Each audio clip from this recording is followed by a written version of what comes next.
ഗോവിന്ദൻ വക്കീൽ നോട്ടീസ് അയച്ചു. ഞാൻ മറുപടി കൊടുത്തു. ഞാൻ പറഞ്ഞു നിങ്ങളായിട്ട് എനിക്കൊരു പ്രശ്നവുമില്ല, നിങ്ങളുടേതായ പൊസിഷൻ ഉപയോഗിച്ച് നിങ്ങളെ മകൻ കളിക്കുന്നതിനെ പറ്റിയാണ് ഞാൻ പറഞ്ഞിരിക്കുന്നത്. ഒരു ഭർത്താവും കാണാത്ത രീതിയിൽ ഇവരെ ഒരാളെ കൂടെ കണ്ട വ്യക്തിയാണ് ഞാൻ. മനസ്സിലായില്ലേ?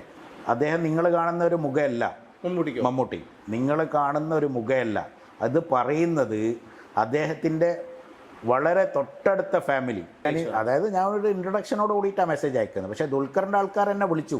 ഈ സാജൻ്റെ ഈ ആത്മഹത്യയായിട്ട് ബന്ധപ്പെട്ടിട്ട് ഇവർക്ക് നല്ല പങ്കുണ്ട്. മമ്മൂട്ടി പറഞ്ഞിട്ടാണ് അവർ ഈ കേസ് ഏറ്റെടുത്തത്. അവർ അബദ്ധത്തിൽ പറഞ്ഞു പോയി. താങ്കൾ ഈ ഫേസ്ബുക്ക് പോസ്റ്റ് നിരന്തരം ഇട്ട് താങ്കളെ അപമാനിച്ചത് ആരൊക്കെയാണ്?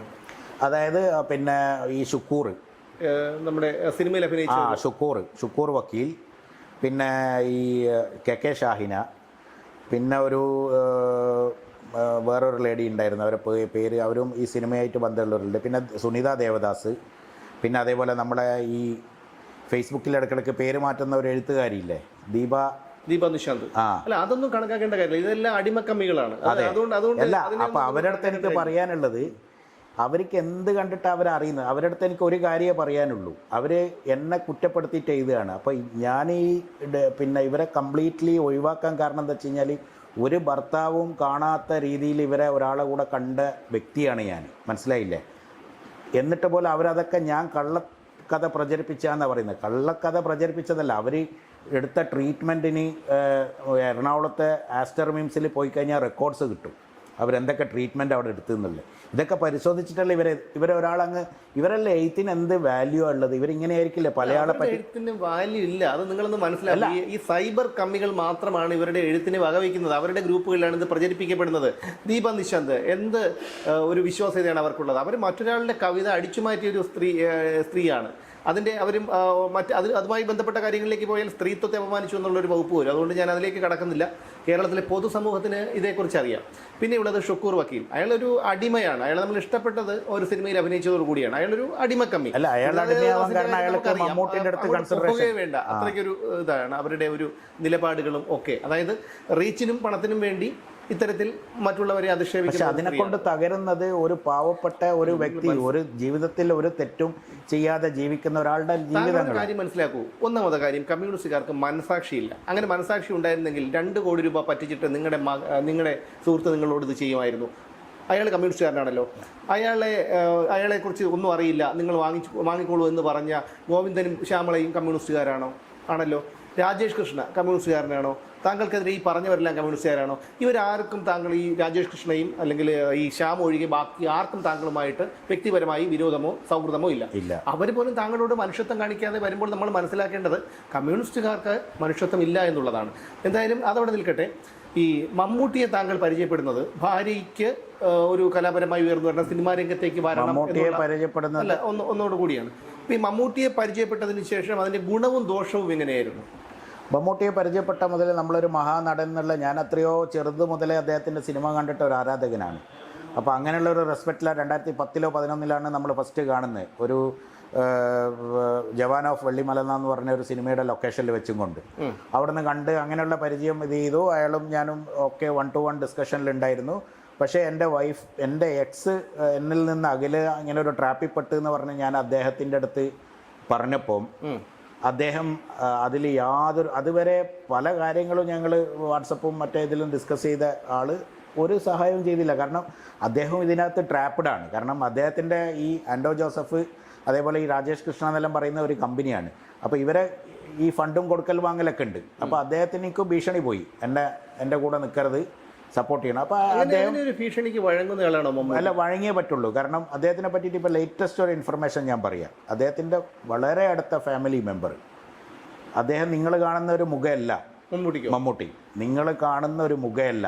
അത് പറയുന്നത് അദ്ദേഹത്തിൻ്റെ വളരെ തൊട്ടടുത്ത ഫാമിലി മെമ്പറായ ഒരാൾ എൻ്റെ അടുത്ത് പറയുകയാണ്, മമ്മൂട്ടി എന്ന് പറയുന്ന വ്യക്തി പണത്തിനും പ്രശസ്തിക്കും വേണ്ടി ഏതറ്റം വരെയും പോകാൻ തയ്യാറുള്ള ഒരു വ്യക്തിയാണ് എന്നുള്ളത് അദ്ദേഹത്തിൻ്റെ ബ്ലഡ് റിലേഷനായ ഒരാൾ എൻ്റെ അടുത്ത് വന്ന് പറയുമ്പം എന്താണ് നമ്മൾ മനസ്സിലാക്കേണ്ടത്? അപ്പോൾ ഈ താങ്കളുടെ, കാരണം അത് അയാളെയും കൂടി അനുഭവമാണ് ആ പറഞ്ഞത്, അയാളെയും കൂടി അനുഭവമാണ് അയാൾ പറയുന്നത്. അപ്പം ഞാൻ ചോദിച്ചു, നിങ്ങൾക്ക് ഇങ്ങനെയാണ് ഞങ്ങൾ ഞാൻ മമ്മൂട്ടിനെ പരിചയപ്പെടുന്ന മുമ്പേ നിങ്ങൾക്ക് എന്നെ അറിയാം, നിങ്ങൾ എന്തുകൊണ്ട്? അപ്പോൾ പറഞ്ഞു നിങ്ങൾ നീ ഒരു നല്ല കാര്യത്തിന് എൻ്റെ ഭാര്യ സിനിമ ഓടിക്കാൻ പോകുന്നു അതൊക്കെ ചെയ്തു, പിന്നെ ഞാൻ അതിൽ വന്നിട്ട് വെറുതെ ഇത് ചെയ്യേണ്ടിയില്ലല്ലോ. ഇപ്പം നിങ്ങളെ പ്രശ്നം വന്നു, ഞാൻ ഒരിക്കലും പ്രതീക്ഷിച്ചില്ല നിനക്കിങ്ങനത്തെ പ്രശ്നം വരും എന്നുള്ളത്. അപ്പം ഞാൻ കാര്യങ്ങൾ ഷെയർ താങ്കൾ ഈ മമ്മൂട്ടിയോട് ഈ കാര്യങ്ങളൊക്കെ ഡിസ്കസ് ചെയ്ത് താങ്കളുടെ കുടുംബം തകർച്ചയിലാണെന്ന് പറഞ്ഞപ്പോൾ തന്നെ താങ്കളുടെ നമ്പർ ബ്ലോക്ക് ചെയ്തു മമ്മൂട്ടി? അതെ, തുടർച്ചയായിട്ട് ഞാൻ മെസ്സേജ് അയച്ചുകൊണ്ടിരിക്കുമ്പോൾ പിന്നെ പുള്ളി ബ്ലോക്ക് ചെയ്തു. പിന്നെ ഞാൻ പുള്ളിയുടെ വൈഫിന് അയച്ചു മെസ്സേജ്, ദുൽഖറിന് അയച്ചു. അല്ല, വൈഫിനെയും ദുൽഖറിനെയൊക്കെ താങ്കൾക്ക് വ്യക്തിപരമായി അറിയാമോ? ഇല്ല, അവരൊക്കെ നമ്പറുകൾ എനിക്ക് സംഘടിപ്പിച്ച് ഞാൻ അയച്ചു. ഞാൻ അതായത് ഞാൻ ഒരു ഇൻട്രൊഡക്ഷനോട് കൂടിയിട്ടാണ് മെസ്സേജ് അയക്കുന്നത്. പക്ഷേ ദുൽഖറിൻ്റെ ആൾക്കാർ എന്നെ വിളിച്ചു, ദുൽഖറല്ല ദുൽഖറിൻ്റെ വളരെ റൈറ്റ് ഹാൻഡ് ആയിട്ട് ഇരിക്കുന്ന ആൾക്കാരൊക്കെ എന്നെ വിളിച്ച് അവർ പറഞ്ഞു എന്താണ് ഇതൊന്ന് ഇത് ചെയ്തൂടെ, ഇങ്ങനെ എസ്കലേറ്റ് ചെയ്ത് പോകണോ, ഇതല്ലേ? ഞാൻ പറഞ്ഞു എനിക്ക് എൻ്റെ ഇഷ്യൂ ഇതാണ്, നിങ്ങൾ എൻ്റെ കുടുംബം തകർത്തവനെ വെച്ച് വീണ്ടും പടങ്ങളിങ്ങനെ എടുത്തു കൊണ്ടുപോയി അവനെങ്ങനെ ഇത് ചെയ്ത് വെക്കുമ്പോൾ എനിക്ക് എത്രമാത്രം പ്രയാസം ഉണ്ടാവും, മനസ്സിലായില്ലേ? അപ്പോൾ അതുകൊണ്ടാണ് ഞാൻ പറയുന്നത്. ഇതാണ് അതുമായിട്ട് ബന്ധപ്പെട്ടിട്ട് മമ്മൂട്ടിയുടെ കാര്യത്തിൽ ബന്ധപ്പെട്ട് വളരെ ബന്ധപ്പെട്ട് പറയാനുള്ളത്. കാരണം ഇതിൽ കൂടുതലൊന്നും പറയാനില്ല, കാരണം അദ്ദേഹത്തിൻ്റെ കുടുംബത്തിലുള്ള ആളെ എൻ്റെ അടുത്ത് ഈ കാര്യം പറയുന്നത്. അല്ല, ഈ മമ്മൂട്ടി നമ്പർ ബ്ലോക്ക് ചെയ്തു, പക്ഷേ താങ്കളുടെയും ഭാര്യയുടെയും ഇടയിലുള്ള പ്രശ്നം പരിഹരിക്കാൻ നിങ്ങളുടെ പൊതു സുഹൃത്തുക്കളെ അല്ലെങ്കിൽ കുടുംബ സുഹൃത്തുക്കളൊക്കെ ഉണ്ടാകുമല്ലോ, അവരെന്തുകൊണ്ട്? അല്ല, അവരെ ഒരുപാട് പേര് ഒരുപാട് പേര് ഇടപെട്ടു. പക്ഷേ അവർക്ക് എന്താണെന്ന് വെച്ച് കഴിഞ്ഞാൽ അവരായിട്ടൊന്നും സഹകരിക്കാൻ പറ്റുന്ന ചുറ്റുപാടല്ല. കാരണം ഷീ വാസ് ട്രാപ്ഡ്. എങ്ങനെയാണെന്ന് വെച്ചാൽ അവളുടെ അക്കൗണ്ടും പിന്നീട് എനിക്ക് മനസ്സിലായത് അവളുടെ ബാങ്ക് അക്കൗണ്ടും ഈ രാജേഷ് കൃഷ്ണ ഫണ്ട് ട്രാൻസ്ഫറിനൊക്കെ വേണ്ടി ഉപയോഗിച്ചിട്ടുണ്ടായിരുന്നു അപ്പോഴത്തേക്ക് തന്നെ. ഈ പ്രശ്നങ്ങൾ അതൊക്കെ ഇപ്പം കോടതികളിൽ ബാങ്ക് സ്റ്റേറ്റ്മെൻറ്റുകൾ കോടതി വിളിപ്പിച്ചു. എനിക്ക് ഇങ്ങനെ പല ഇൻഫർമേഷൻ കിട്ടിയപ്പോൾ ഞാൻ കേസ് നടന്നുകൊണ്ടിരിക്കുകയാണ്. ഇപ്പം എൻ്റെ മജിസ്ട്രേറ്റ് കോടതിൻ്റെ അപ്പീൽ അവിടെ ജില്ലാ കോടതി കിടക്കുകയാണ് എറണാകുളം. കോടതി രേഖകൾ വിളിപ്പിച്ച് നോക്കുമ്പം കോടികളാണ് അവളുടെ അക്കൗണ്ടിൽ വന്നിരിക്കുന്നത്. അപ്പം സ്വാഭാവികമായിട്ടും പേടിയുണ്ടാവുമല്ലോ, ഇത് ഇപ്പം എന്തായാലും ഇന്നലെ നാളെ പുറത്ത് വരും. ഇതിപ്പം ഡൽഹി ഹൈക്കോടതിയിൽ ഞങ്ങളിപ്പോൾ ഫയൽ ചെയ്തിരിക്കുന്ന ഡിഫമേഷന് ഞാൻ ഫയൽ ചെയ്തിരിക്കുന്ന റിപ്ലൈയിൽ ഞാൻ എന്താ പറഞ്ഞിരിക്കുന്ന മൂന്ന് മെയിൻ കാര്യങ്ങളാണ്. 3 കാര്യങ്ങൾ. ഇതൊരു സിവിൽ സൂട്ട്, ഡിഫമേഷൻ സൂട്ട്. പക്ഷേ അതിൽ നിൽക്കില്ല.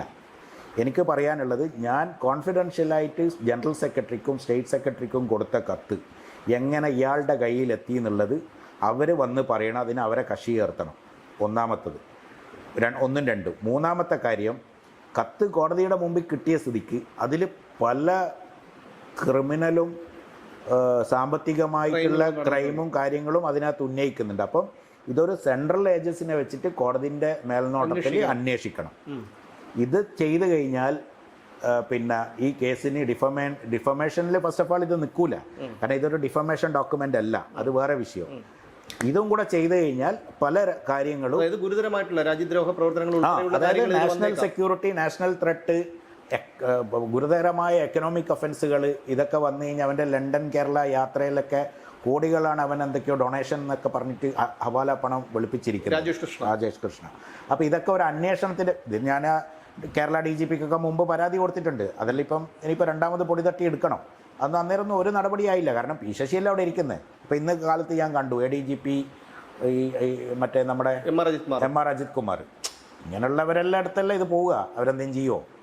ഇനിയിപ്പോൾ 2ാമത് ഇതൊക്കെ ഒന്ന് ഷഫിളായി കഴിഞ്ഞാൽ വീണ്ടും കൊടുക്കണമെന്നുള്ളത്. താങ്കൾ ഒരു കമ്മ്യൂണിസ്റ്റുകാരനാണെന്നാണ് ഞാൻ മനസ്സിലാക്കിയിട്ടുള്ളത്. പക്ഷേ ഇന്ന് സഖാക്കളെന്ന് പറയാൻ പറ്റില്ല, അന്തം കമ്മികളൊക്കെ പ്രചരിപ്പിക്കുന്നത് താങ്കൾ ഒരു കമ്മ്യൂണിസ്റ്റ് വിരോധിയാണെന്നാണ്. യഥാർത്ഥത്തിൽ എന്താണ്, അങ്ങനെയാണോ? അതെ. ഇപ്പം ഞാൻ നിങ്ങളെ ഏറ്റവും കൂടുതൽ നിങ്ങൾ ഇൻ്റർവ്യൂ ചെയ്യുന്ന ഷാജഹാൻ സാറ്, പുള്ളി എന്താണ് അവസ്ഥ, അതേപോലത്തെ ഒരാൾ. ഇപ്പം അതിന് എക്സാമ്പിൾ പറയാനുള്ളത്, ഇപ്പം അവർ ഈ വാക്കുകൾ ആരൊക്കെയാണ് ഉപയോഗിക്കുന്നത്?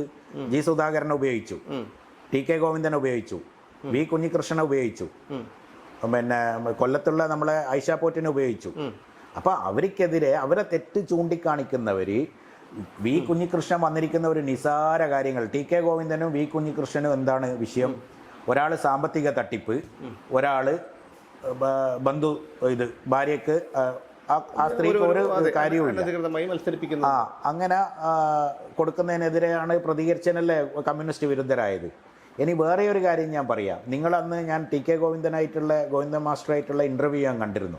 അതിൽ അദ്ദേഹം പറയാത്ത ഒരു കാര്യമുണ്ട്. അദ്ദേഹം അത് പറയാൻ വന്നിട്ട് പിന്നെ അത് ഞാൻ മക്കളെ ഇതിൽ പറയുന്നത് ശരിയല്ല എന്ന് പറഞ്ഞ് ഒഴിഞ്ഞു മാറി. ഈ സാജൻ്റെ ഈ ആത്മഹത്യയായിട്ട് ബന്ധപ്പെട്ടിട്ട് ഇവർക്ക് നല്ല പങ്കുണ്ട്. കാരണം ഞങ്ങളിടയിൽ അതിനിടയിൽ ഒരു ടോക്ക് നടന്നിരുന്നു. ഈ ശ്യാം എൻ്റെ വിളിച്ചിട്ട് പറഞ്ഞു, നീ ഒന്ന് അടങ്ങ്, ഞങ്ങൾക്ക് ഇങ്ങനെ ഒരു പുതിയൊരു ഇൻവെസ്റ്റർ വന്നിട്ടുണ്ട്, അതിങ്ങനെ ഈ സാജൻ ഈ സാജൻ എന്ന് പറയുന്ന ഒരു ഇൻവെസ്റ്റർ വന്നിട്ടുണ്ട്. സാജൻ മരിക്കുന്നതിന് മുമ്പ് നമ്മുടെ ഇവിടെ നാട്ടിലൊരു കൺവെൻഷൻ സെൻറ്റർ പണിതുകൊണ്ടിരിക്കുകയാണ്. അദ്ദേഹത്തിൻ്റെ അടുത്ത് അമ്മ എന്നെ സഹായിക്കാൻ വേണ്ടി പറഞ്ഞിട്ടുണ്ട് ഫിലിമിൽ ഇൻവെസ്റ്റ് ചെയ്യാൻ വേണ്ടിയിട്ട്. അപ്പോൾ അദ്ദേഹം ഒരു എമൗണ്ട് തരാമെന്ന് പറയുന്നുണ്ട്. ആ വന്നു കഴിഞ്ഞാൽ അതിൽ കുറച്ച് എമൗണ്ട് നിങ്ങൾക്ക് തൽക്കാലം തരാം എന്നൊക്കെ പറഞ്ഞ് ഞാൻ വിശ്വസിച്ച് നിന്നു. നോക്കുമ്പോൾ ഇങ്ങനെ ഒരു ഇത്. പക്ഷേ എന്താ എന്ന് വെച്ചാൽ അദ്ദേഹത്തിന് ആ ഒരു പ്രൊജക്റ്റായിട്ട് ബന്ധപ്പെട്ട് അയാൾ ഇട്ട ഇൻവെസ്റ്റ്മെൻറ്റ്, അയാൾ ഇട്ട ബഡ്ജറ്റിനെ കട്ടി കൂടുതൽ എമൗണ്ട് വന്നു ഫിനിഷ് ചെയ്യുന്ന സമയത്ത്. അപ്പോൾ അയാൾക്ക് കൊടുക്കാൻ സാധിച്ചില്ല. പക്ഷേ ഈ സ്ത്രീ ഇവരെ വിചാരിച്ചു ഇത് പറഞ്ഞു വഞ്ചിച്ചതാണ്, പറ്റിച്ചതാണ്, അല്ലെങ്കിൽ വാക്ക് മാറി എന്നൊക്കെ പറഞ്ഞിട്ട് കംപ്ലീഷൻ സർട്ടിഫിക്കറ്റ് ഹോൾഡ് ചെയ്തു. അതാണ് സംഭവിച്ചത്. അപ്പോൾ അതിന് ശേഷം പിന്നെ എന്നിട്ട് നിങ്ങൾ നോക്കൂ, ഇപ്പം എന്നെ കമ്മ്യൂണിസ്റ്റ് വിരുദ്ധനാക്കി. അവരെന്താ ചെയ്തേ? ഏറ്റവും മോശപ്പെട്ട കാര്യമില്ല അവർ ആ സ്ത്രീനോട് ചെയ്ത് ആ സാജന്റെ വൈഫിനെ പറ്റി. ഈ രാജേഷ് കൃഷ്ണയുടെ തട്ടിപ്പുകളെല്ലാം പുറത്തു വന്നു. രാജേഷ് കൃഷ്ണയെ പാർട്ടി കോൺഗ്രസിൽ നിന്ന് തന്നെ പുറത്താക്കിയ സംഭവം ഒക്കെ അറിഞ്ഞതാണ്. പക്ഷെ ഇപ്പോഴും അയാൾ സിനിമയിൽ സജീവമാണ്. അപ്പോൾ അയാളുമായി ബന്ധപ്പെട്ട് പ്രവർത്തിക്കുന്നവർക്ക് താങ്കൾക്ക് എന്തെങ്കിലും പറയാൻ കാണുമല്ലോ അവരോട്? അല്ല, അതായത് എന്താ നടന്നത്? പോളിറ്റ് ബ്യൂറോ കൂടി അവൈലബിൾ കേന്ദ്ര കമ്മിറ്റി കൂടി അവൻ ആ പ്രതിനിധി സ്ഥാനത്ത് നിന്ന് മാറ്റി പറഞ്ഞയച്ചു. പിന്നെ അവിടുന്ന് എനിക്ക് കിട്ടിയ ഇൻഫർമേഷൻ, ഞാനന്ന് അവിടെ 2 ദിവസം ഉണ്ടായിരുന്നു. ധവാളെ സഖാവ് പറഞ്ഞത് ഞങ്ങളെ കാര്യം ഞങ്ങൾ ഭംഗിയായി ചെയ്തു, ഞങ്ങൾക്ക് ഇതേ ചെയ്യാൻ പറ്റും, ബാക്കി ചെയ്യേണ്ടത് കേരള ഘടകമാണ്. ഞങ്ങൾ നിന്റെ കംപ്ലീറ്റ് കാര്യങ്ങളും ഞങ്ങളെടുത്ത നടപടികളും ഞങ്ങളെ കേന്ദ്ര കമ്മിറ്റിയിൽ ഡിസ്കസ് ചെയ്ത വ്യൂസും അവനെ പറ്റിയിട്ടുള്ള ഇതും പ്രകാശ് കാരാട്ട് ഏഷ്യാനെറ്റിൽ അത് പറഞ്ഞിട്ടുണ്ട്. പ്രകാശ് കാരാട്ട് കേന്ദ്ര കമ്മിറ്റിയിൽ അവനെ ഫ്രോഡ് എന്നാണ് വിശേഷിപ്പിച്ചത്. ഏഷ്യാനെറ്റിൽ അത് പറയുന്നുണ്ട്. ഈ ഫ്രോഡ് എങ്ങനെ മെമ്പർ ഇതിലേക്ക് കയറി വന്നു എന്നുള്ളത് അത് ഏഷ്യാനെറ്റ് പറയുന്നുണ്ട്, ഞാൻ പറഞ്ഞതല്ല. ഫ്രോഡുകളാണല്ലോ കേരളത്തിലുള്ള നേതാക്കൾ. അപ്പോൾ അത് കേരളത്തിലേക്ക് അയച്ചു കഴിഞ്ഞാൽ കേരളത്തിൽ അത് നടപടിയാകേണ്ടതാരാ? സ്റ്റേറ്റ് സെക്രട്ടറിയുടെ മകൻ അവൻ്റെ കയ്യാളാണ്. അപ്പോൾ എന്തെങ്കിലും നടക്കുമോ? പിന്നെ സിനിമയിൽ അവൻ ഇപ്പോഴും നിൽക്കുന്നത് എന്താ? ഈ ആൻഡോ ജോസഫിനൊക്കെ ഇവനെ തള്ളി പറയാൻ പറ്റില്ല. പല സാമ്പത്തിക ഇടപാടുകൾ, അത് മമ്മൂട്ടി കമ്പനി എന്ന് പറഞ്ഞ പ്രൊഡക്ഷൻ കമ്പനിയിലൊക്കെ ഇവൻ അമ്മാരി പുഴു എന്ന് പറയുന്ന സിനിമക്കൊക്കെ സിൽസിൽ മീഡിയ എന്ന് പറഞ്ഞ മമ്മൂട്ടിയുടെ ജോർജിൻ്റെ കമ്പനിയിൽ ലക്ഷങ്ങളാണ് കള്ളപ്പണം കൊണ്ടുപോയിട്ടിരിക്കുന്നത്. ഇതൊക്കെ പുറത്ത് വന്ന് അതൊക്കെ ഇപ്പോൾ വരും. കാരണം അവൻ തന്നെയാണ് അവൻ്റെ കുഴി നോണ്ടിയിരിക്കുന്നത്. ഡൽഹിയിൽ കേസ് ഡൽഹി ഹൈക്കോർട്ടാണ്. ഡൽഹി ഹൈക്കോർട്ടിൻ്റെ ഒരു ഇതറിയാലോ, ആ ഹൈക്കോടതി എങ്ങനത്തെ ഒരു കോടതിയാണ് എന്നുള്ളത്. അവർക്കത് നമ്മളെ നല്ല കാലം അത് വന്നിരിക്കുന്നത് സുബ്രഹ്മണ്യം എന്നവർ പറഞ്ഞ എന്തോ ഒരു പാലക്കാട് ബേസ്ഡ് ജഡ്ജിൻ്റെ മലയാളി ജഡ്ജിൻ്റെ ബെഞ്ചിലാണ് വന്നിരിക്കുന്നത്. പുള്ളിക്ക് നന്നായിട്ട് മലയാളം അറിയാമെന്നാണ് എൻ്റെ അഡ്വക്കേറ്റ് പറഞ്ഞത്. അതൊരു ഇൻവെസ്റ്റിഗേഷൻ ഇപ്പോൾ അടുത്ത ഹിയറിംഗ് വരുന്ന ഓഗസ്റ്റിലാണ്. അതൊരു ഇൻവെസ്റ്റിഗേഷൻ സ്റ്റേജിലേക്ക് പോവുകയാണെങ്കിൽ കുഴിയെ തോണ്ടി അവരെന്നെ, ഞാനൊന്നും ചെയ്യേണ്ടിയില്ല. ഞാൻ അതിൽ പറഞ്ഞ കാര്യങ്ങൾ ഓരോന്നോരോന്നായിട്ട് സംഗതികൾ, പിന്നെ ആ കത്തിൽ പറഞ്ഞ കാര്യങ്ങൾ എന്തൊക്കെയാണെന്നുള്ള സംഗതികൾ കൊടുത്താൽ മതി. അവൻ്റെ ഇല്ലീഗലായിട്ട് പ്രവർത്തിക്കുന്ന സെക്യൂരിറ്റി കമ്പനി കാര്യങ്ങളൊക്കെ. ഇതാണ് അതുമായിട്ട് പറയാനുള്ളത്. താങ്കളെ അറസ്റ്റ് ചെയ്തൊരു കേസ് ഉണ്ടായിരുന്നല്ലോ, അന്ന് അറസ്റ്റ് ചെയ്ത് കൊണ്ടുവന്നത്. ആ കേസിന്റെ നിലവിലെ സ്ഥിതി എന്താണ്? നിലവിൽ ഇതുവരെ ചാർജ് ഷീറ്റ് ആയിട്ടില്ല. ഒക്ടോബറിൽ അറസ്റ്റ് ചെയ്തതാണ്. വളരെ സിമ്പിൾ കേസ്. നിങ്ങൾ ചീറ്റിംഗ് എടുക്കുന്നത്, ബാങ്ക് റെക്കോർഡ് എടുക്കുന്നത്, ബാങ്കിൽ കള്ളപ്പണം വന്നോ നോക്കുന്നത്, കള്ളപ്പണം പോയ ആളെ ബാങ്ക് നോക്കുന്നില്ല, ഫോറിൻ ട്രാൻസാക്ഷൻ നടന്നു എന്നൊക്കെ പറഞ്ഞിട്ട് എൻ്റെ ബാങ്കിനൊക്കെ ഇവന്മാർ കത്തെഴുതിനി പോലീസുകാർ. അതെല്ലാം വന്ന് ഇതൊന്നും ഫോറിനില്ല, പക്ക ഇന്ത്യൻ അക്കൗണ്ടാണെന്ന് പറഞ്ഞ് ഇവരിതുവരെ ചാർജ് ഷീറ്റ് കൊടുത്തിട്ടില്ല. ചാർജ് ഷീറ്റ് കൊടുത്തു കഴിഞ്ഞാൽ ഞാൻ കോഷന് പോകുമെന്നറിയാം. കോഷന് പോയി കഴിഞ്ഞാൽ അത് പിന്നെ ഡിഫമേഷന് പല ലെവലിലേക്ക് പോകും. പക്ഷേ ചാർജ് ഷീറ്റ് ഇപ്പം ഞാൻ ഈ ഒരു മാസം കൂടെ നോക്കൂ, ഇല്ലെങ്കിൽ ഞാൻ എൻ്റേതായ വഴിക്കത് നീങ്ങും. പക്ഷേ അതിലൊരു SI ശ്രീജിത്ത് സസ്പെൻഷനിലായി. എന്തിനാന്ന് വെച്ച് കഴിഞ്ഞാൽ അവർ എൻ്റെ ഈ ഓപ്പറേഷൻ സക്സസ് ആയപ്പം ഇവരെല്ലാം കൂടെ ഒരു തണ്ണിപ്പാർട്ടി വെച്ച്. ഈ തണ്ണിപ്പാർട്ടിയിൽ ഇയാൾ യൂണിഫോമിൽ പോയി അറ്റൻഡ് ചെയ്യാൻ. ഈ തണ്ണിപ്പാർട്ടി വെച്ചതാരാണ്? ഈ സിദ്ധാർത്ഥ് ശശി, എൻ്റെ ഇൻവെസ്റ്റേഴ്സ്, ഇവരൊക്കെ ചേർന്നിട്ടുള്ള രാജേഷ് കൃഷ്ണ, ഇവരൊക്കെ ഉള്ള. അതിൽ ഇവൻ യൂണിഫോമിൽ പോയത് എങ്ങനെയോ കമ്മീഷണർക്ക് ഇൻഫർമേഷൻ കിട്ടിയിട്ട് സസ്പെൻഷനിലാണിപ്പോൾ അദ്ദേഹം. പിന്നെ എൻ്റെ കംപ്ലൈൻറ്റുകളൊക്കെ അതുകൊണ്ട്. അതാണ് ഇപ്പോഴത്തെ ഒരവസ്ഥ. ഫാമിലി കോർട്ടിലെ അവസ്ഥ എന്താണ്? ഫാമിലി കോർട്ടിൽ അത് പിന്നെ ഇപ്പം ഫാമിലി നമ്മൾ ഡിവോഴ്സായി. അത് 2020 ഡിവോഴ്സായി. ഇല്ല, അതിന് പിന്നെ ഞാൻ അപ്പീലൊന്നും പോയിട്ടില്ല. മണിസൂട്ട് ഫയൽ ചെയ്തിട്ടുണ്ട്. മണിസൂട്ടിനെതിരെയാണ് 2.5 കോടി രൂപ വേണമെന്നും പറഞ്ഞിട്ട് ഇത്രയും ചെയ്ത ആൾക്കാർക്ക് പിന്നെയും ഞാൻ കാശ് കൊടുക്കണം. അതിപ്പോൾ അപ്പീലിൽ കിടക്കുകയാണ്. ആ മണിസൂട്ടും ഈ എൻ്റെ കുട്ടികളെ എനിക്കിപ്പോൾ 3 വർഷമായിട്ട് ഞാൻ കണ്ടിട്ട് അത് വന്ന കാര്യങ്ങൾക്കൊക്കെ ഈ ശാന്തി മായാദേവി എന്ന് പറയുന്ന ഒരു അഡ്വക്കേറ്റാണ് ഹാൻഡിൽ ചെയ്ത്. ആ അഡ്വക്കേറ്റും ഇപ്പം നോക്കുമ്പോൾ മമ്മൂട്ടിയുടെ പടം ഒരു അഡ്വക്കേറ്റാണ്. അവർ സിനിമയിൽ ഇങ്ങനെ ഒരു കാഴ്ചകളായിട്ടൊക്കെ വരുന്നുണ്ട് ചില സിനിമകളിൽ. ദൃശ്യത്തിലേക്ക് അവരിപ്പോൾ ഇന്നലെ മെഞ്ഞാന്ന് ഞാനൊരു വാർത്ത കണ്ടു, അവർ മമ്മൂട്ടിയുടെ പടം സംവിധാനം ചെയ്യാൻ പോവാണ്. അപ്പോൾ ഇതൊക്കെ ഒരു കോക്കസാണ്. അവരന്ന് മജിസ്ട്രേറ്റ് കോർട്ടിൽ വന്നിട്ട് ജഡ്ജ് എന്തോ ചോദിച്ചപ്പം അബദ്ധവശാൽ ഞാൻ മമ്മൂക്ക പറഞ്ഞിട്ട് ഏറ്റെടുത്ത കേസാന്ന് പറഞ്ഞു പോയി. അപ്പോൾ ജഡ്ജി ചോദിച്ചു മമ്മൂട്ടിക്ക് ഇതിലെന്താ റോൾ എന്നുള്ളത്. മമ്മൂട്ടി പറഞ്ഞിട്ടാണ് അവർ ഈ കേസ് ഏറ്റെടുത്തത്. അവർ അബദ്ധത്തിൽ പറഞ്ഞു പോയി. അത് കോടതി റെക്കോർഡിലൊക്കെ കൊണ്ടുവരാൻ വേണ്ടി ശ്രമിച്ചിരുന്നു, പക്ഷേ പിന്നീട് അതൊന്നും നടന്നില്ല. അങ്ങനെ അത് 100% അവർ റിലേറ്റഡാണ്. അത് ഫിലിം ഇൻഡസ്ട്രിയിലുള്ള ആൾക്കാർക്ക് അറിയാം അങ്ങനെയാണ് ഈ ശാന്തി കേസ് ഏറ്റെടുക്കുന്നതൊന്നും. അപ്പോൾ അവരുടെ ഒരു ഇൻഫ്ലുവൻസിലാണ് ആ ഓർഡർ വന്നത്. അതിപ്പോൾ അപ്പീലിൽ കിടക്കുകയാണ്.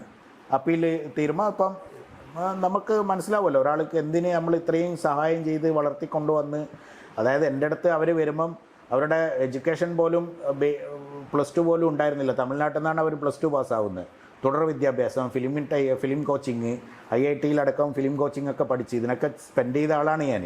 പിന്നെ ഇപ്പോഴും 2-3 കോടി രൂപ വേണമെന്ന് പറഞ്ഞാൽ എന്തിനു കൊടുക്കേണ്ട ആവശ്യം? അപ്പോൾ അത് അപ്പീലിൽ കിടക്കുക. അതിപ്പം ഞാൻ അവിടെ ജില്ലാ കോടതിയിൽ തന്നെ തീരുമാനമാവും. ഇനി ഇല്ലെങ്കിൽ ഹൈക്കോടതി അതിൻ്റെ മുകളിൽ കോടതികളുണ്ട്. അതെങ്ങനെ പോകും? പക്ഷേ ഡിവോഴ്സായി കുട്ടികളെ കാണണം. കുട്ടികളത് ഇപ്പോൾ എന്താ വിഷയം എന്ന് പറഞ്ഞു കഴിഞ്ഞാൽ മൂത്തവൻ ഇപ്പം മേജറായി.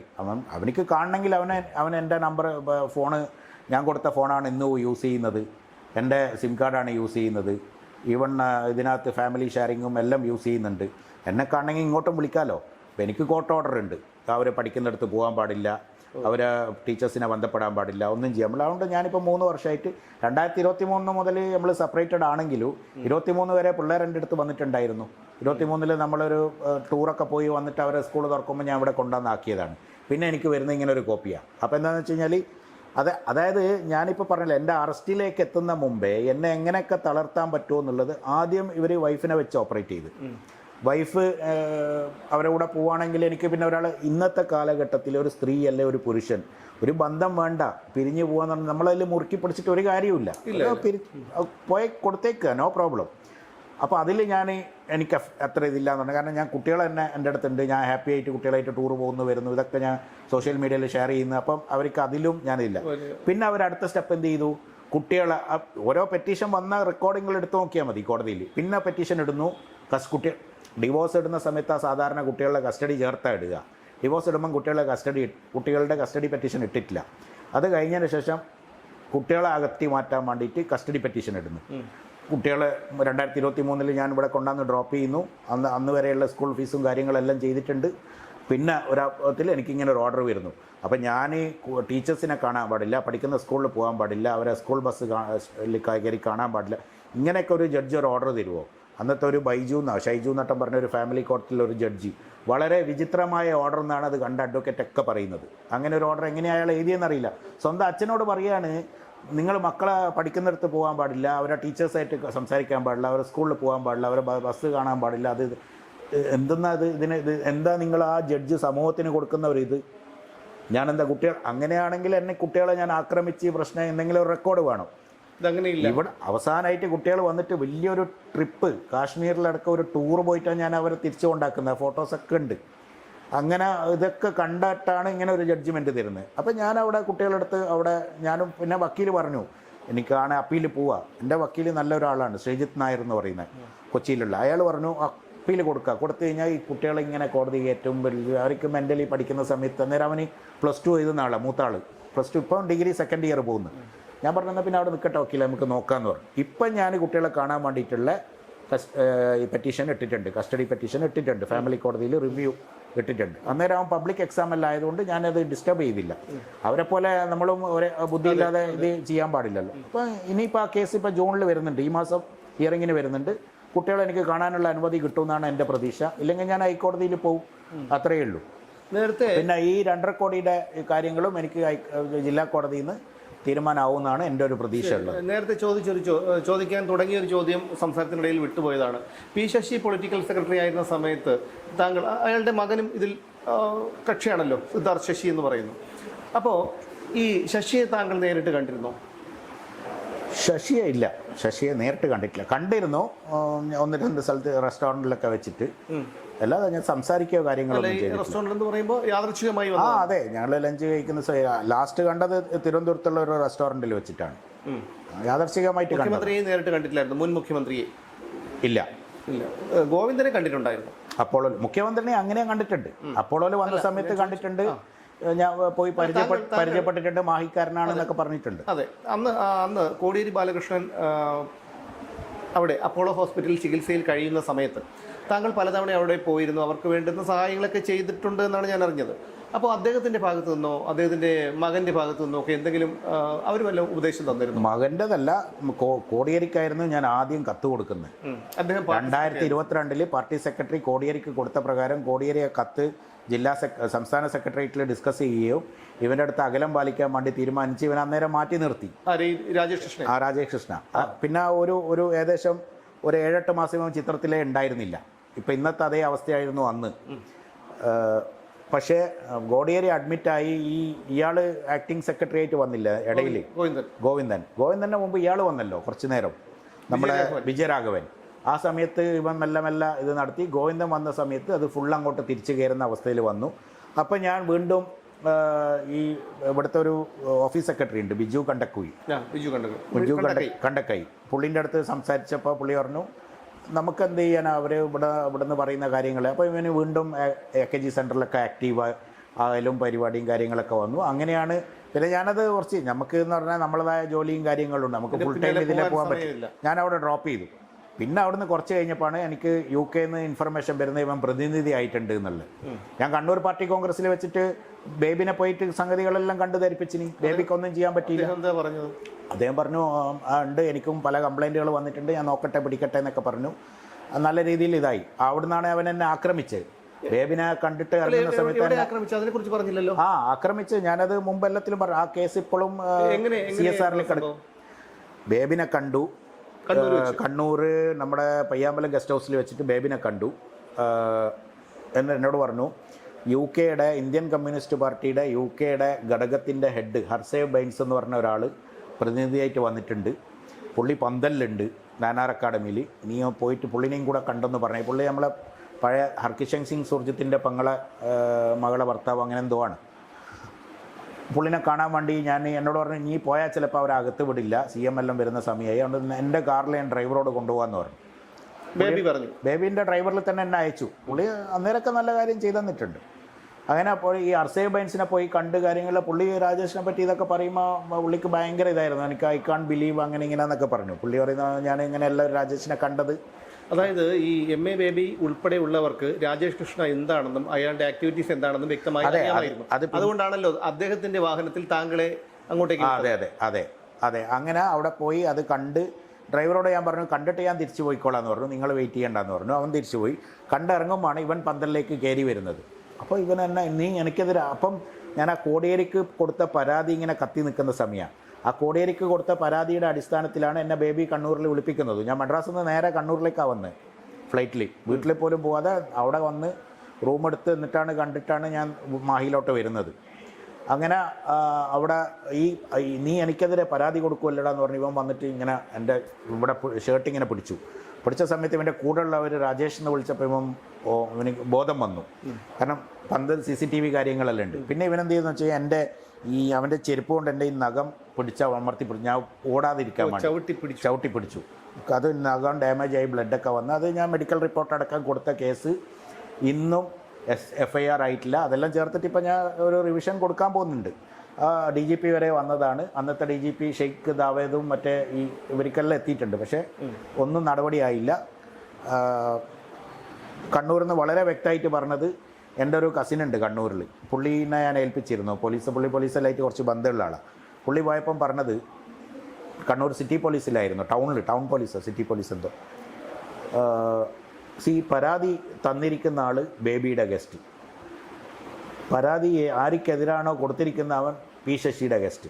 ഞങ്ങളെന്താ ചെയ്യേണ്ടത്? അത് അവർ തമ്മിൽ ബന്ധത്തിൻ്റെ പേരിൽ പോലീസ് SHO പറയുകയാണ് അവൻ്റെ അടുത്ത്. ഒന്നും ചെയ്യാൻ കഴിയില്ല. ഈ പോലീസ് താഴേക്കടയിലുള്ള പോലീസുകാരെല്ലാം നിസ്സഹായരാണ്. നമുക്ക് മനസ്സിലായിട്ടുള്ള ഒരു കാര്യം അവര് പറയുന്നത് ഇന്നയാളെ പോയ ആളെ പേര് വിളിച്ചും കൊണ്ട് പറയുന്നത് പിന്നെ നിങ്ങൾ മനസ്സിലാക്കൂ ഞങ്ങളവസ്ഥ. പരാതി തന്ന ആളും വലിയ ആൾ, പരാതി കാരനും വലിയ ആൾ, പരാതി ആർക്കാണോ എതിരെയാണോ കൊടുക്കപ്പെട്ട അയാളും വലിയ ആൾ. പി ശശിയുടെ ഓഫീസിൽ നിന്ന് ബേബിയുടെ ഓഫീസിൽ ബേബിയെ കാണാൻ വന്ന ആൾ ഞങ്ങൾക്ക് വന്ന് പരാതി തരുന്നു. പി ശശിയുടെ ഓഫീസിൽ നിന്ന് വിളിച്ചിട്ട് ഞങ്ങൾക്ക് ഇൻസ്ട്രക്ഷൻ വരുന്നു, മുകളിൽ ഉദ്യോഗസ്ഥന്മാരെ വിളിച്ചിട്ട് FIR ആവരുതെന്ന് പറയുന്നു. അപ്പോൾ ഞങ്ങളെ മുകളിൽ ഉദ്യോഗസ്ഥന്മാരെയാണ് ഞങ്ങൾക്ക് ഇത് ചെയ്യാൻ പറ്റുള്ളൂ. അപ്പോൾ അതവിടെ ഉണ്ട്, CSR ഉണ്ട്, മെഡിക്കൽ റിപ്പോർട്ടുണ്ട്. ഞാനിപ്പോൾ തലശ്ശേരി കോടതിയിൽ അതിൻ്റെ പെറ്റീഷൻ ഈ CMP ഇട്ട് കൊടുത്തിട്ട് കേസ് ഇട്ടിട്ടുണ്ട്. ഇപ്പോൾ ഈ രാജേഷിനെതിരെ ഇപ്പോൾ CC കേസുണ്ട് തലശ്ശേരിയിലുണ്ട്, തലശ്ശേരി കോടതിയിൽ. ഇപ്പോൾ UDF മന്ത്രിസഭയിലെ ചില പ്രമുഖരുമായിട്ടൊക്കെ ബന്ധം സ്ഥാപിക്കാൻ തുടങ്ങുന്നതായിട്ടൊക്കെയുള്ള അറിവ് നമ്മുടെ അന്വേഷണത്തിലും വന്നിട്ടുണ്ട്. അത് ശരിയാണോ? താങ്കൾ ഇതിന്റെ പിന്നാലെ അതെ, 100% ശരിയാണ്. ചാണ്ടി ഉമ്മൻ, അതേപോലെ കുറച്ച് ആൾക്കാർ, ഇപ്പോൾ PC വിഷ്ണുനാഥാണുള്ള സിനിമൻ്റെ മന്ത്രി, പുള്ളിയല്ല PC വിഷ്ണുനാഥ് എന്ന് പറയുന്ന ആളാണ് മറ്റേ ആ വകുപ്പ് കൈകാര്യം ചെയ്യുന്ന അങ്ങനെയുള്ള ആളുമായിട്ട് പുള്ളിക്ക് നല്ല ബന്ധമുണ്ട് എന്ന് അറിഞ്ഞു. പക്ഷേ അത് എത്രത്തോളം സക്സസ് ആവുമെന്ന് പറയാൻ പറ്റില്ല. കാരണം മറുഭാഗത്ത് VT ബൽറാമിനെ പോലെയുള്ള ആൾക്കാരെ ഇവനെപ്പറ്റി നന്നായിട്ട് അറിയാം. VT ബൽറാം, അതേപോലെ ഷാഫി പറമ്പിൽ, ഇങ്ങനെയുള്ളവർക്കെല്ലാം ഇവനെ നന്നായിട്ട് അറിയുന്നതുകൊണ്ട് അത് എത്രമാത്രം വിജയിക്കും. പക്ഷേ എൻ്റെ മുമ്പിലുള്ള ഒരു ഭയം, ഞാൻ ഇന്നലെ അതൊരാളോട് പറഞ്ഞിരുന്നു. ഈ ആൻഡോ ജോസഫ് കോൺഗ്രസ്സുകാരനാണ്. ആൻഡോ ജോസഫിൻ്റെ റൈറ്റ് ഹാൻഡാണ് ഇപ്പോൾ പാലക്കാടത്തെ MLA രമേഷ് പിഷാരടി. സിനിമ ഇവൻ മമ്മൂട്ടി ഗ്യാങ്ങാണ്. ആ ഗ്യാങ്ങിൽ കൂടെ ഇവൻ തിരിച്ചകത്ത് കയറും എന്നുള്ളത് എനിക്കിപ്പോഴും 100% വിശ്വാസമുണ്ട്. അങ്ങനെ കയറിയാൽ ഗവൺമെൻറ്റിന് പ്രതിച്ഛായ നഷ്ടപ്പെടും. പക്ഷേ വീടിൻ്റെ അടുത്തും രമേശ് ചെന്നിത്തലിൻ്റെ അടുത്തും ഇവനെപ്പറ്റി ഒരു വ്യക്തമായ ധാരണ ഉണ്ട്. അതുകൊണ്ട് അവരെ ലെവലിലേക്ക് ഇവനിക്ക് എത്താൻ സാധ്യത കുറവാണ്. അവരങ്ങനെ എൻ്റർടൈൻ ചെയ്യില്ല. കാരണം VD എൻ്റെ കഥ കേട്ട ആളാണ്. ഇലക്ഷൻ്റെ മുമ്പ് എന്നെ അറസ്റ്റ് മറ്റേ ഈ സമയമുണ്ടല്ലോ, നമ്മളെ ഈ PB രഹസ്യം ചോർന്ന സമയത്ത് ഞാൻ VDൻ്റെ അടുത്ത് വളരെ വ്യക്തമായിട്ട് കാര്യങ്ങൾ പറഞ്ഞ ആളാണ്. അന്ന് അദ്ദേഹം പിന്നെ കോടതികളിലെല്ലാം കേസ് നിൽക്കുകയല്ലേ. പിന്നെ ഈ പോലീസ് കേസൊന്നും ഇപ്പം നമുക്കൊന്നും ചെയ്യാൻ പറ്റില്ല, നമ്മൾ പ്രതിപക്ഷത്തിരിക്കുകയല്ലേ. കോടതികൾ എന്താ പറയുന്നത് നോക്കാമെന്ന് പറഞ്ഞിട്ട് ഏതായാലും ഡൽഹിയിൽ കിടക്കുകയല്ലേ കേസ്, കോടതികൾ എന്താ പറയുന്നത് നോക്കാമെന്ന് പറഞ്ഞിട്ട് പറഞ്ഞു. അപ്പോൾ ഇന്നിപ്പോൾ അവർ അധികാരത്തിൽ വന്നു. ഞാനിപ്പം ഒരു കംപ്ലയിൻറ്റ് ചെന്നൈയിൽ നിന്ന് രജിസ്റ്റേർഡ് പോസ്റ്റായിട്ട് CM-ന് അയച്ചിട്ടുണ്ട്. പിന്നെ ഈ കാര്യങ്ങളെല്ലാം വെച്ചും കൊണ്ട് എൻ്റെ അറസ്റ്റിൽ പിന്നെ നടന്ന ഗൂഢാലോചനൻ്റെ ഇൻഫർമേഷൻ പോലീസുകാരുടെ അടുത്ത് തന്നെ കിട്ടിയ ഇൻഫർമേഷനാണ്. പനമ്പള്ളി നഗർ ഓഫീസിൽ വെച്ച് നടന്ന ഗൂഢാലോചന ഞാൻ വളരെ വ്യക്തമായിട്ട് കാര്യങ്ങൾ പറഞ്ഞിട്ടുണ്ട്. അതിനകത്ത് സെപ്റ്റംബർ 1 മുതൽ നവംബർ 30 വരെയുള്ള P ശശി, ഗോവിന്ദൻ്റെ മകൻ ശ്യാം, ACP രാജ്കുമാർ തുടങ്ങിയവരുടെ പിന്നെ ഫോൺ റെക്കോർഡ്സ്, വാട്സപ്പ് റെക്കോർഡ്സ് ഇതൊക്കെ പരിശോധിക്കണമെന്ന് പറഞ്ഞിട്ട് ചെന്നൈയിൽ നിന്ന്, കാരണം ഞാനന്ന് സെറിമണിക്ക് വന്നിരുന്നു. സെറിമണിക്ക് വന്ന സമയത്ത് ഹോം മിനിസ്റ്ററെ കണ്ടിട്ട് നേരിട്ട് പരാതി കൊടുത്തു. CM വന്ന് പിറ്റേ ദിവസം നേരെ പുറത്ത് എവിടെയോ പോയതുകൊണ്ട് കാണാൻ പറ്റിയില്ല. അപ്പോൾ ഞാൻ ആ ലെറ്റർ അവരുടെ ഒരാളായിട്ട് സംസാരിച്ചതിന് ശേഷം അവിടുന്ന് രജിസ്റ്റേർഡ് പോസ്റ്റായിട്ട് അയച്ചിട്ട് ഇപ്പോൾ അവിടെ എത്തിയിട്ടുണ്ട്. അപ്പം ഇന്നലെയും ഞാൻ ഇവിടെ പോയിരുന്നു, ഹോം മിനിസ്റ്റർ അടുത്ത് പോയിരുന്നു. അപ്പോൾ പുള്ളി ബാംഗ്ലൂരിലാണ്. ഇപ്പോൾ ഇന്നിപ്പോൾ ഉച്ച കഴിഞ്ഞിട്ട് വീണ്ടും പോകുന്നുണ്ട് സാറിൻ്റെ കൂടെ. അപ്പം പുള്ളിയുടെ PA-ൻ്റെ കയ്യിലെത്തിയിട്ടുണ്ട് കംപ്ലയിൻറ്റ്. അവർ അന്വേഷിക്കാമെന്നുള്ള കാര്യം വാക്ക് തന്നിട്ടുണ്ട്. ഈ രാജേഷ് കൃഷ്ണ താങ്കളെ അല്ലെങ്കിൽ ഈ ശ്യാം ഉൾപ്പെടെയുള്ളവർ താങ്കളെ അപായപ്പെടുത്തുമെന്നുള്ളൊരു ഭയം താങ്കൾക്കുണ്ടോ? കാരണം താങ്കൾ ഒറ്റയ്ക്ക് സഞ്ചരിക്കുന്നയാളാണ്, ഇവരൊക്കെ എന്തും ചെയ്യാൻ കഴിയില്ലാത്തവരാണ്. ഞാനത് വലിയ പ്രതിസന്ധിയാണ് താങ്കളെ പോലെയുള്ളവരാണ്. ഞാനത് തുടക്കത്തിൽ പറഞ്ഞല്ലോ, ഒരു ദിവസം ജനിച്ചാൽ മരിച്ചേ പറ്റുള്ളൂ. നമ്മൾ ഭൂമിയിൽ വന്നു കഴിഞ്ഞാൽ തിരിച്ചു പോകണമല്ലോ. ഞാൻ മരണത്തിൽ ഭയമില്ലാത്ത ആളാണ്. എൻ്റെ സുഹൃത്തുക്കൾ, എൻ്റെ നാട്ടുകാർ, എൻ്റെ ബന്ധുക്കൾ, എല്ലാ ആൾക്കാരും ചോദിക്കുന്ന ചോദ്യം തന്നെയാണ് നിങ്ങൾ ചോദിച്ചത്. കഴിഞ്ഞ 2 വർഷത്തിൽ കൂടുതലായിട്ട് എല്ലാവരും ചോദിക്കുന്ന ചോദ്യം അത്. എക്സാക്ട്ലി 2 വർഷം എന്ന് പറയാം. ഞാൻ പറഞ്ഞു എന്തിനു പേടിക്കണം? ഞാൻ പുറത്ത് കൊണ്ടുവരാൻ പോകുന്നത് ഒരു ഭയങ്കരമായ ഒരു ഭീകരന്മാരുടെ കഥയാണ്. ഇതിൽ പലതുണ്ട്. ഫെഡറൽ ബാങ്കിലടക്കം ഇവർ തോമസ് ഐസക്ക് ഇൻവോൾവ് ചെയ്തിട്ട് എൻ്റെ വർക്കിംഗ് ക്യാപിറ്റൽ ലോൺ വരെ ക്ലോസ് ചെയ്യിപ്പിച്ചളിഞ്ഞു. ഒരു ഫിനാൻസ് മിനിസ്റ്റർ വിളിച്ചിട്ടൊരു ബാങ്കിൻ്റെ ചെയർമാൻ്റെ അടുത്ത് പറയുകയാണ്. അതുവരെ എൻ്റെ കംപ്ലയിൻ്റ് അകത്തുണ്ട്, ഡൽഹിയിൽ പോയ കോടതിയിലുള്ളതുണ്ട്, ഞാൻ അതും കോടതിയിൽ പറഞ്ഞിട്ടുണ്ട്. ഒരു കമ്പനിയുടെ ഡയറക്ടേഴ്സ് ഒന്നും അറിയാതെ ഒരു സ്റ്റേറ്റിൻ്റെ സംസ്ഥാന മന്ത്രി വിളിച്ച് പറയുകയാണ് ആ ലോൺ ക്ലോസ് ചെയ്യും. അവർ ക്ലോസ് ചെയ്യുകയാണ്. ആരോ കൊണ്ടുപോയി കാശ് എടുക്കുക. നിങ്ങളെ കമ്പനി അല്ലെ, നിങ്ങൾ സുഹൃത്തുക്കളുള്ള കമ്പനി, നിങ്ങളെ ബന്ധുക്കളുള്ള കമ്പനി, അവരറിയാതെ അവരെ കമ്പനി അക്കൗണ്ടിൽ തേർഡ് പാർട്ടി അക്കൗണ്ടിൽ നിന്ന് പൈസ വന്നിട്ട് ലോൺ ക്ലോസ് ചെയ്തിട്ട് ഡോക്യുമെൻ്റ് എടുത്ത് പോവുക. എന്നാൽ ആ ഡോക്യുമെൻ്റ് അവരതായിരുന്നു, അത് വൈഫിൻ്റെ സൈഡിലുള്ള ഡോക്യുമെൻ്റ് ആയിരുന്നു, അന്ന് അത് കൊടുത്തതായിരുന്നു. അന്നൊക്കെ നമ്മൾ നല്ല രീതിയിൽ ബിസിനസ് ചെയ്ത് പോയതാണ്. അപ്പം എത്രമാത്രം ലോണുകൾ തോമസ് ഐസക്ക് ഇങ്ങനെ ഒരു പാവപ്പെട്ട ഒരു ജപ്തി വരുന്ന ലോൺ എന്തെങ്കിലും ക്ലോസ് ചെയ്ത് കൊടുത്ത ഒരു ഹിസ്റ്ററി അയാൾ ഫിനാൻസ് മിനിസ്റ്ററായിരിക്കുന്ന സമയത്ത് ഉണ്ടായിട്ടുണ്ടോ? എന്നിട്ട് ഇതൊക്കെ ഞാൻ അന്ന് ഓഗസ്റ്റിൽ പറഞ്ഞ സമയത്ത് അയാളൊരു വക്കീൽ നോട്ടീസ് അയച്ചു. തോമസ് ഐസക് ഞാൻ അതിന് മറുപടി ഒന്നും കൊടുത്തില്ല. എന്തേ കേസ് കൊടുക്കാറില്ല? അവരുടെ സ്ഥിര ആയുധമാണല്ലോ വക്കീൽ നോട്ടീസ്. അല്ല, ഗോവിന്ദൻ വക്കീൽ നോട്ടീസ് അയച്ചു, ഞാൻ മറുപടി കൊടുത്തു. ഞാൻ പറഞ്ഞു നിങ്ങളായിട്ട് എനിക്ക് ഒരു പ്രശ്നവുമില്ല, നിങ്ങളുടേതായ പൊസിഷൻ ഉപയോഗിച്ച് നിങ്ങളെ മകൻ കളിക്കുന്നതിനെ പറ്റിയാണ് ഞാൻ പറഞ്ഞിരിക്കുന്നത്, അതിൽ ഞാൻ ഉറച്ചു നിൽക്കുന്നു. അതിൽ എനിക്ക് യാതൊരുവിധ വ്യതിചലനോ കാര്യങ്ങളോ ഒന്നുമില്ല. ഞാൻ ഇന്നും അതിൽ ഉറച്ചു പറയുന്നു. നിങ്ങളെ ഡിഫൈം ചെയ്യാനോ നിങ്ങളെന്താണ്, നിങ്ങളെ ബാക്ക്ഗ്രൗണ്ട് എന്താണ്, നിങ്ങൾ വളരെ ക്ലിയർ ആണെന്നുള്ളതിൽ എനിക്ക് യാതൊരു സംശയവുമില്ല. പക്ഷേ മകൻ അങ്ങനെയല്ല. പക്ഷെ മകൻ ഉപയോഗിക്കുന്നത് നിങ്ങളെ സിസ്റ്റത്തിനെയാണ്. നിങ്ങളെ ഓഫീസിൽ വന്ന മെയിൽ ഐ ഡിയിൽ നിന്ന് മകൻ എങ്ങനെ ആ കത്ത് കിട്ടുന്നു? എനിക്ക് പറയാനുള്ളത് 2-3 എക്സാമ്പിൾ ഉണ്ട്. അതായത് ഒന്ന്, ഈ ലക്ഷ്മി പത്മ ഈ രാഹുൽ മാങ്കൂട്ടത്തിനെതിരെ വളരെ അവരിപ്പോൾ ബിഗ് ടി വിയിൽ വലിയ തിളങ്ങി നിൽക്കുകയാണല്ലോ. അവർ എനിക്കെതിരെ പോസ്റ്റ് ഇട്ടു. ഞാൻ ആരാന്ന് പോലും അവർക്കറിയില്ല. എൻ്റെ വൈഫിന് പിന്നെ എക്സ് വൈഫിന് വന്നിരിക്കുന്ന അവർ ചെന്നൈയിൽ നിന്ന് കൊച്ചിയിലേക്ക് ട്രാൻസ്ഫർ ആവാൻ വേണ്ടിയിട്ട് എന്നെ നിർബന്ധിച്ചതും അവരവിടുന്ന് പിന്നെ ഞാൻ പറഞ്ഞു ഫാമിലി അങ്ങനെ ഷിഫ്റ്റ് ചെയ്യാൻ ഞാനിവിടെ അവിടെയൊന്നും പോകാൻ പറ്റില്ല എന്ന് പറഞ്ഞിട്ട് അതിനുശേഷം അവരവിടെ അപ്പാർട്ട്മെൻറ്റിൻ്റെ ടെറസിൽ പോയിട്ട് സൂസൈഡ് ചെയ്യുമെന്ന് പറഞ്ഞിട്ട് വൈഫ് കൊച്ചിയിലേക്ക് എന്നെ ഷിഫ്റ്റ് ചെയ്യിപ്പിച്ചിട്ടില്ലെങ്കിൽ ഞാൻ സൂസൈഡ് ചെയ്യുമെന്നൊക്കെ പറഞ്ഞ് ഭീഷണിപ്പെടും. ഇങ്ങനെയുള്ള കഥകൾ അതൊക്കെ അറിയണമെങ്കിൽ ആ അപ്പാർട്ട്മെൻറ്റ് ഇവരെ ഒരു ഇൻവെസ്റ്റിഗേഷൻ. ഞാൻ ചോദിച്ചോട്ടെ, ഈ ലക്ഷ്മി പത്മയ്ക്ക് താങ്കളുമായോ താങ്കളുടെ ഭാര്യയുമായോ എന്തെങ്കിലും പരിചയമുണ്ടോ? ഇല്ല. പരിചയം കൊടുക്കുന്നത് ആരാ? ലക്ഷ്മി പത്മൻ്റെ അന്നത്തെ മുതലാളി ഹർഷൻ ആരാ? രാജേഷിൻ്റെ ക്ലോസ് ഫ്രണ്ട്. ഇവരെല്ലാം ഒരു ഗ്യാങ്ങാണ്. ഹർഷൻ പൂപ്പാരക്കാരനില്ലേ? പുള്ളിയുടെ ഇത് രാജേഷിൻ്റെ സ്വന്തം ആളാണ്. അപ്പോൾ ഹർഷൻ്റെ മുതലാളി. അപ്പോൾ പകരം എന്താ അവൾക്ക് കിട്ടുന്നത്? അവൾ പാതിരാത്രി എന്ന് പറഞ്ഞ സിനിമയിൽ വാർത്താ അവതാരകയായിട്ട് വരികയാണ്. സിനിമയിൽ അവൾ വന്നു, സ്ക്രീനിൽ വന്നു. എന്നെ പറ്റി 2 പോസ്റ്റ് ഇട്ടുകൊണ്ട് താങ്കളുടെ സംശയം പലർക്കും തോന്നി. അതായത് ഇവിടെ നിരവധി വനിതാ മാധ്യമ പ്രവർത്തകരുണ്ട്. പക്ഷേ രാഹുൽ മാങ്കൂട്ടത്തിൻ്റെ ഒരു വിഷയത്തിൽ സ്വന്തം വിഷയം പോലെ ഏറ്റെടുത്തുകൊണ്ട് അയാളെ നിരന്തരം മ്ലേച്ഛമായി അധിക്ഷേപിച്ചിരുന്ന ഒരാളാണ് ഈ ലക്ഷ്മി പത്മ. അതിനെക്കുറിച്ച് പലർക്കും അഭിപ്രായം പറയാൻ കഴിയില്ല. അതിൽ ഇവർക്കൊക്കെ ഇവരുടേതായ പേഴ്സണൽ ഇൻട്രസ്റ്റ് ഉണ്ട്. പിന്നെ ഒരു NP നിസ, അവരും ഈ പാതിരാത്രി എന്ന് പറഞ്ഞ പടത്തിലുണ്ട്. ഇവർ ലാസ്റ്റ് സംവിധാനം, എൻ്റെ എക്സ് ലാസ്റ്റ് സംവിധാനം ചെയ്ത പടത്തിൽ പിന്നെ അവരൊരു പോസ്റ്റിൽ വരുന്നുണ്ട്. അപ്പോൾ ഇവർക്കൊക്കെ സിനിമയിൽ കാണിക്കാൻ വേണ്ടി നമ്മളെ പറ്റി എന്തെങ്കിലും ഷുക്കൂർ എന്ന് പറഞ്ഞാൽ മമ്മൂട്ടിൻ്റെയും ഈ സംവിധാനത്തെയും താങ്ങി നടക്കുന്ന ഒരു മനുഷ്യനാണ്. അയാൾ ഇസ്ലാമായിട്ട് ജനിച്ചിട്ട് ഇസ്ലാമിൻ്റെ നിയമം ശരിയല്ല, ഞാൻ അതുകൊണ്ട് മക്കളൊക്കെ ആയി ഇത്ര വയസ്സായതിൻ്റെ ശേഷം ഞാൻ വീണ്ടും ഒരു കല്യാണം രജിസ്റ്റർ ചെയ്യാൻ പോകാന്ന് പറഞ്ഞൊക്കെ. താങ്കൾ ഒരു കാര്യം മനസ്സിലാക്കൂ. ഞാൻ പലപ്പോഴും അവസരം കിട്ടുമ്പോഴൊക്കെ ഞാൻ പറയുന്ന ഒരു കാര്യമാണ് കർമ്മഫലം. അതെ, താങ്കൾ അള്ളാഹുവിൽ വിശ്വസിക്കുന്നു, ഞാൻ വേറെ ദൈവത്തിൽ വിശ്വസിക്കുന്നു, അങ്ങനെ പക്ഷേ ഇതെല്ലാം എനിക്കും താങ്കൾക്കും അറിയാം, പ്രപഞ്ചശക്തി എന്ന് പറഞ്ഞാൽ ഒന്നേ ഉള്ളൂ. അതിന് താങ്കൾ അള്ളാഹു എന്ന് വിളിക്കുന്നു, ഞാൻ അയ്യപ്പൻ എന്ന് വിളിക്കുന്നു, വേറെ ആൾ ക്രിസ്തു എന്ന് വിളിക്കുന്നു, അതൊക്കെ ശരിയാണ്. പക്ഷേ ഈ കർമ്മഫലം അനുഭവിക്കാതെ പോകാൻ കഴിയില്ല. ഞാനിത് പറയാൻ കാരണം ഈ ഷുക്കൂർ വക്കീലിൻ്റെ കാര്യമാണ്. അദ്ദേഹത്തിന് ആ ഒരു സിനിമ കണ്ട് ഒരുപാട് ഇഷ്ടപ്പെട്ട ഒരു വ്യക്തിയാണ് ഞാൻ. പിന്നീട് അദ്ദേഹത്തിൻ്റെ ഫേസ്ബുക്ക് പോസ്റ്റുകൾ കണ്ട് ഞാൻ ഞെട്ടിയിട്ടുണ്ട്. ഒരു 3-ാം കിട അന്തം കമ്മി പോലും ഇത്തരത്തിൽ പോസ്റ്റുകൾ ചെയ്യില്ല. പക്ഷെ ആ മനുഷ്യന് പക്ഷാഘാതം വന്ന്. അതെ. അന്ന് ഇതേപോലെ എൻ്റെ മറുനാടൻ ഇൻ്റർവ്യൂ കഴിഞ്ഞപ്പം ആദ്യം റെസ്പോണ്ട് ചെയ്യുന്ന ആളായിരുന്നു അൻവർ PV. ഇന്ന് അൻവറിൻ്റെ അവസ്ഥ എന്താ? പി വി അൻവറിൻ്റെ അവസ്ഥ ഇന്നെന്താ? എന്നെ അമ്മാരി ഇതായിട്ടായിരുന്നു എനിക്കെതിരെ പോസ്റ്റ് ഇട്ട്. പി വി അൻവർ ഇന്നെന്തായി? അതാണ് നിങ്ങൾ പറഞ്ഞ കർമ്മ. ഇപ്പം ഇന്നത്തെ കാലത്ത് അത്ര വലിയൊരു സമയമൊന്നും എടുക്കുന്നില്ല, എല്ലാം അപ്പം നടക്കുകയാണ്. പിന്നെ ഈ ദീപ നിശാന്ത്, അതേപോലെ സുനിത ദേവദാസ്, പിന്നെ ഈ KK ഷാഹിന, ഇവരോടൊക്കെ എനിക്ക് പറയാനുള്ളത്, നിങ്ങളൊരു ഇൻവെസ്റ്റിഗേഷൻ ജേർണലിസ്റ്റാന്നല്ല നിങ്ങൾ സ്വയം പറയാണല്ലോ. നിങ്ങൾ ചെന്നൈയിൽ വരൂ. നിങ്ങൾ ഞാനത് വിശ്വസിക്കുന്നില്ല. അവർ സ്വയം പൊക്കി പറയാണ്, ഞാൻ കണ്ടെത്തി.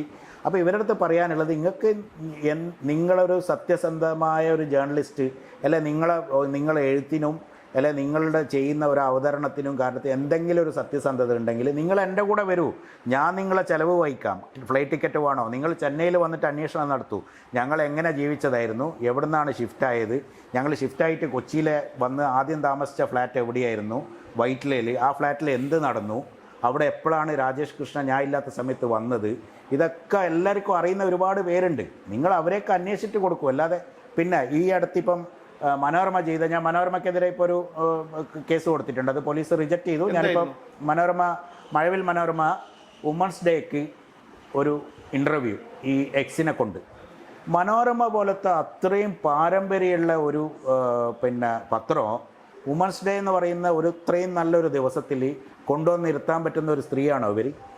എന്നിട്ട് എനിക്കെതിരെ ഭയങ്കര, അതിപ്പോഴും ഉണ്ട്, പുലഭ്യാണ് അതിനെതിരെ ആ അഞ്ജു എന്ന് പറയുന്ന അഞ്ജു എന്നെന്തോ പറഞ്ഞ ഒരു അവതാരകമുണ്ട് അതിനകത്ത്, അവർക്കെതിരെയും ചേർത്തിട്ടാണ് ഞാൻ കൊടുത്തിരിക്കുന്നത് കംപ്ലൈൻറ്റ്. അതൊന്ന്. പിന്നെ ഇതേ മനോരമ തന്നെ പിന്നെ ഷാജഹാൻ സാർ അത് വാർത്ത ചെയ്തിട്ടുണ്ട്, രാജേഷ് കൃഷ്ണനെ പറ്റിയിട്ട് കവർ സ്റ്റോറി ചെയ്തീന്, പിന്നെ ആഴ്ചപ്പതിപ്പിൽ കവർ സ്റ്റോറി ചെയ്യാൻ പറ്റുന്ന ക്യാരക്ടറാണ് അത്. അപ്പോൾ ഇവർ ഇത്രയും വലിയ പത്രങ്ങൾ വരെ, താങ്കളൊരു കാര്യം മനസ്സിലാക്കണം, ഈ ഇവരെയും വലിയ വലിയ മാധ്യമങ്ങളൊക്കെ പറയുന്നുണ്ടല്ലോ, ഇവരൊക്കെ ഈ മറുനാടനൊക്കെ ചെയ്യുന്ന വാർത്തകൾ, അല്ലെങ്കിൽ ഞങ്ങളെപ്പോലെയുള്ള, ഞാനൊക്കെ 1-2 വാർത്തകൾ ചെയ്തു, ഈ മറുനാടനൊക്കെ നിരന്തരം ചെയ്ത വാർത്തകളാണ്. ഈ വാർത്തകളൊക്കെ ചവച്ചു തുപ്പുന്ന വാർത്തകൾ, അവരൊക്കെ ഞങ്ങളൊക്കെ ധൈര്യത്തോടു കൂടി, അല്ലെങ്കിൽ അദ്ദേഹമൊക്കെ ധൈര്യത്തോടു കൂടി ചെയ്യുന്ന വാർത്തകളാണ്. ചവച്ച് തുപ്പുമ്പോൾ ഏതെങ്കിലും ഒരു ക്രിട്ടിക്കൽ സ്റ്റേജ് വരുമ്പോൾ എടുത്ത് വാർത്തയാക്കുന്നുണ്ട്, അവരുടേതായ അവകാശവാദം ഉന്നയിച്ചുകൊണ്ട്. അതുകൊണ്ട് ഞാൻ ഈ പറയുന്ന, താങ്കൾ നേരത്തെ പറഞ്ഞ ലക്ഷ്മി പത്മ, അവരുടെ കാര്യം ഞാൻ എടുത്തു പറയാൻ കാരണം, ഈ രാഹുൽ മാങ്കൂട്ടത്തിൻ്റെ നിരന്തരം അധിക്ഷേപിച്ച ഒരു ഫേസ്ബുക്ക് പോസ്റ്റുകൾ ഞാൻ കാണുകയുണ്ടായി. ഇവിടെ എത്രയോ വനിതാ മാധ്യമ പ്രവർത്തകരുണ്ട്, അളകനന്ദ, നിമ്മി, ശ്രീജ, അങ്ങനെ എത്രയോ പേരുണ്ട്. പക്ഷേ അവർക്ക് ആർക്കുമില്ലാത്ത ചില കാര്യങ്ങളാണ് ഇവർ വ്യക്തിപരമായിട്ട് ഇവർ അധിക്ഷേപിക്കുന്നത്. അതിൽ നിന്ന് വ്യക്തമാണ് കാര്യം, അവർക്ക് അവരുടേതായ ഒരു ലക്ഷ്യമുണ്ട്, അല്ലെങ്കിൽ അവർക്ക് രാഹുൽ മാങ്കൂട്ടത്തിനോട് വ്യക്തിപരമായിട്ടുള്ളൊരു വൈരാഗ്യമുണ്ട്, അല്ലെങ്കിൽ അവർക്ക് എന്തെങ്കിലും ഒരു സ്വാർത്ഥ താല്പര്യത്തിന് വേണ്ടിയിട്ടാണ്. ഇവരെന്താണ് എഴുതി കൊടുക്കുന്നത്, അവിടെ പോയിരുന്നു പ്രോംപ്റ്റർ നോക്കി വായിക്കുന്നു എന്നതിൽ കവിഞ്ഞ് ഇവർക്കൊരു ചർച്ച നയിക്കാനുള്ളൊരു കഴിവുണ്ടോ ഈ സ്ത്രീക്ക്? അപ്പോൾ അതാണ് അവിടെ ഞാൻ ചിന്തിക്കേണ്ടത്. ഞാനിത് എടുത്തു പറയാൻ കാരണം, ഞാൻ പല ഫേസ്ബുക്ക് പോസ്റ്റുകളും കണ്ടതുകൊണ്ടാണ്. പിന്നെയുള്ളത് ദീപ നിശാന്ത്, ചിത്രൻ എന്ന് പറയുന്ന അവരുടെ ഒരു ആൺ സുഹൃത്ത് മറ്റൊരുത്തൻ്റേതായി മോഷ്ടിച്ചു കൊടുത്ത കവിത സ്വന്തം പേരിൽ അച്ചടിപ്പിച്ചിട്ട് അത് തൻ്റേതാണെന്ന് പറഞ്ഞ ഒരു, അതായത് പച്ച മലയാളത്തിൽ പറഞ്ഞാൽ പെരുങ്കള്ളി, അതാണ് ഈ പറയുന്ന ദീപ നിശാന്ത്. സുനിത ദേവദാസിന്റെ എന്നുള്ള പേര് ഉച്ചരിക്കാൻ പോലും എനിക്ക് താല്പര്യമില്ല. കാരണം വെച്ച് കഴിഞ്ഞാൽ അതങ്ങനെ, ഈ ഷാഹിനെ കുറിച്ച്, ഷാഹിനൻ്റെതും അവർ അപ്പുറം ഇപ്പുറമൊക്കെ എഴുതുന്നവരാണ്. അവർ ചിലത് പാർട്ടിനെ എതിർത്തിട്ടുള്ള പോസ്റ്റ് കാണാം, ചിലത് സപ്പോർട്ട് ചെയ്തിട്ട്, അപ്പോൾ അവരെന്നെ ഒരു കൺഫ്യൂസ്ഡ് ലേഡിയാണ് എന്നാണ് എനിക്ക് മനസ്സിലാകുന്നത്.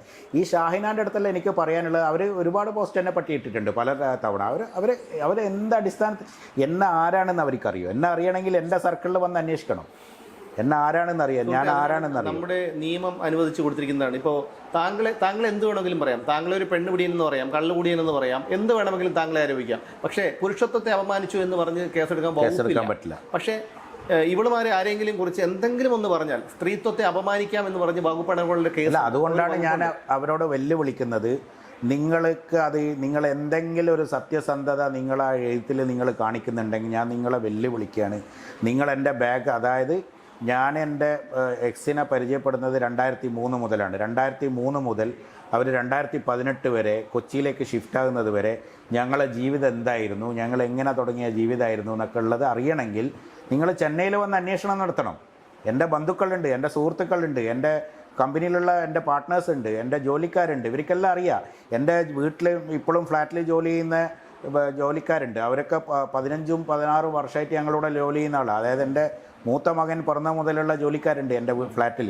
അപ്പോൾ അവർക്കൊന്നും അറിയാത്ത കാര്യങ്ങളൊന്നുമില്ല, അവർക്കെല്ലാം അറിയാം. അവർ ഈ ടെറസിൽ പോയി ചാടാൻ നിന്നതും അങ്ങനെ ഫോഴ്സ്ഫുള്ളിയാണ് ഞാൻ ഷിഫ്റ്റ്. ഇവരെന്നിട്ട് കോടതിയിൽ പറഞ്ഞിരിക്കുന്നത് എന്താ, എൻ്റെ പിന്നെ ആക്രമം സഹിക്ക വയ്യാതെയാണ് ഞാൻ ഷിഫ്റ്റായത്. അതിനും തെളിവ് നമ്മളിലുണ്ട്. കാരണം എന്താ വെച്ചാൽ അങ്ങനെയാണെങ്കിൽ ഞാൻ 2018 മുതൽ 2021 വരെ ആക്രമിക്കാം, പിന്നെ കൊച്ചിയിൽ വന്നിട്ട് അവരോട് താമസിക്കുമോ? ഇങ്ങനെയുണ്ട്. പിന്നെ വേറൊരു കാര്യം എനിക്ക് പറയാനുള്ളത്, എന്നെ അറസ്റ്റ് ചെയ്ത സമയത്ത് റിപ്പോർട്ടർ TV-യിലെ മൊട്ട അരുൺകുമാർ വളരെ മോശമായിട്ടാണ് പറഞ്ഞത്. ഈ അരുൺകുമാറിനെ എന്നെപ്പറ്റി അറിയോ? അരുൺകുമാർ എന്നെപ്പറ്റി പറഞ്ഞത്, ഷർഷാദ് തട്ടിപ്പ് നടത്താനായിട്ട് തുടങ്ങിയ കമ്പനിക്ക് 2 വർഷമേ ആയുസുള്ളൂ. ആ കമ്പനി പ്രൈവറ്റ് ലിമിറ്റഡ് കമ്പനി ഗൂഗിളിൽ അടിച്ചു നോക്കിക്കഴിഞ്ഞാൽ 2009 ഇൻകോർപ്പറേറ്റ് ചെയ്ത കമ്പനിയാണ്. ഇത്ര വർഷം ടേൺ ഓവർ നടന്നതെന്നുള്ള പക്ക റെക്കോർഡുള്ള കമ്പനിയാണ്. മനസ്സിലായില്ലേ? ഈ പുള്ളിക്കാരൻ പറയുകയാണ്, ഞാൻ തട്ടിപ്പ് നടത്താനായിട്ട് ഒരു കമ്പനി രജിസ്റ്റർ ചെയ്ത് അതിലേക്ക് പണം സ്വീകരിച്ചു. ഞാനല്ല അത് ചെയ്തത്. അദ്ദേഹത്തിൻ്റെ ശമ്പളം, അദ്ദേഹം ആരുടെ ഭക്ഷണമാണോ വാങ്ങി, ആരുടെ ചോറാണോ തിന്നുന്നത്. ഞാൻ പറയുന്നത്, അതായത് കാട്ടിലുള്ള മരം മുറിച്ച് വിറ്റ കള്ളന്മാര് ആ പണം കൊണ്ട് വാങ്ങിയതാണ് റിപ്പോർട്ടർ ചാനൽ. അപ്പൊ അവരുടെ ഒരു വിശ്വാസത്തെക്കുറിച്ച് താങ്കൾക്കറിയാം.